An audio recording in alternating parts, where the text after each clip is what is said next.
Hi everybody, it's only me. The weather's a bit crap outside today. I was going to take the dog out a big walk, and then I was invited a few folk to the sauna. Well, anybody that wanted to come, but it kind of shot down in flames. It'd be a few, Barry, thanks very much. I would have loved to have went to the sauna.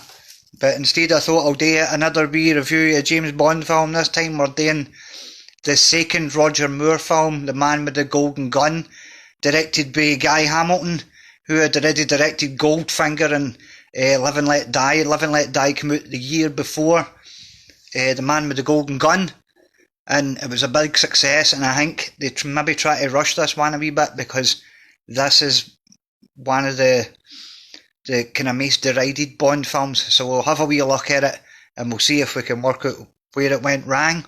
It's hard to even tell because there's so much about this film that could have been good, but as a measure of how rushed it is, they've even left this mistake in, which I'll show you the now. Here we go, this will show you how rushed it is. You see this here, Bond's in a fight, there's a mirror, look. In the mirror there, you can see, in the mirror you can see the camera crew, which is quite good. Look, there's a guy with a telecamera standing behind him. But anyway, moving on, I kind of mucked that up. Moving on, we'll go into the next bits. Roger Moore's still kind of working out what he's going to do with his James Bond here. So it's still a kind of mix between the kind of 60s style James Bond and the kind of, what you would remember Roger Moore as the kind of suave, James Bondy kind of guy that never done any of the kind of hard hitting stuff that Sean Connery did. But here we've got a bit here where he's threatened by Maud Adams here with a gun, and then he gives her a smack, and then it's him up the back, and there we go. They're knocking her about, which isn't something you really associate with Roger Moore's James Bond. And then no long after this, this bit here, she gets another crack at him. There we go. There it is there. See, I was just watching this last night. See, he hits her a crack there. That's so no Roger Moore in it. I don't know where. But this is the early days. This is him. He's following up Sean Connery a lot. He's threatening to lamp her again there, and she's like, ah, woof. Tall, slim. But that's what we're talking about here. Is there's so much about this film where things have just went a bit daft. It was the exact same team that made Live and Let Die the year before, and the producers wanted another film quick to capitalise on it, so they went in and did The Man with the Golden Gun. Again, heavy rewrites for Richard Maybaum and Tam Mankiewicz, away for Ian Fleming's book. There's not really that much of the story actually for the book in the film, which they tend to do with James Bond, and you've got a load of stuff in it which they've capitalised on. There's a bit where they do a bunch of kung fu. There's a bit where there's Welcome aboard, I'm trying to remember. The kung fu bit, and then you've got a bit where the Scaramanga's got a flying car, which is pretty good.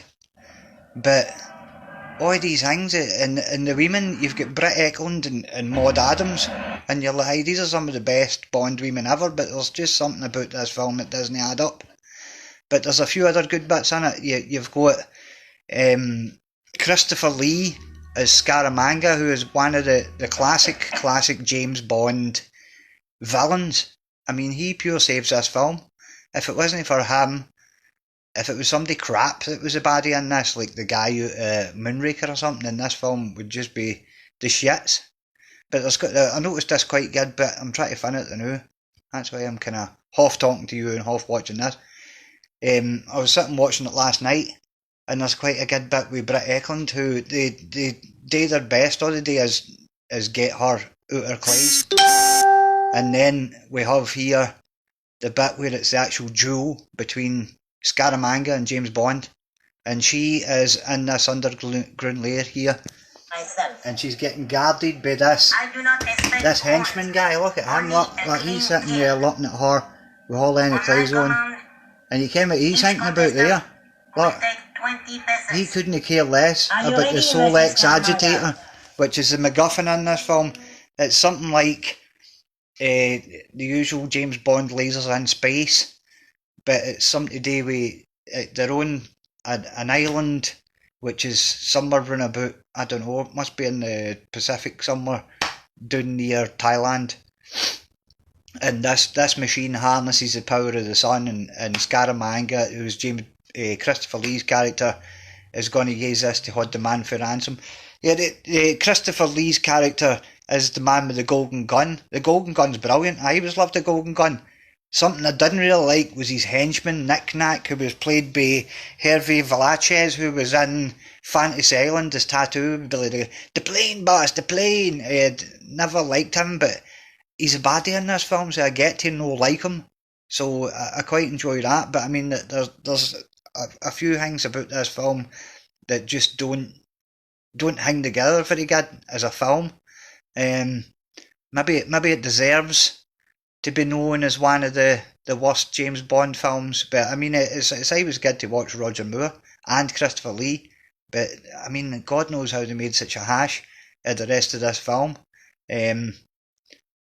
Only lasts for about 2 hours. Maybe you could sit and watch it yourself and make your own mind up about it. I mean, even the fact that Scaramanga's got 3 nipples, that just fails to excite. I mean, if it had been a woman with 3 nipples, then that could have probably been a bit more exciting.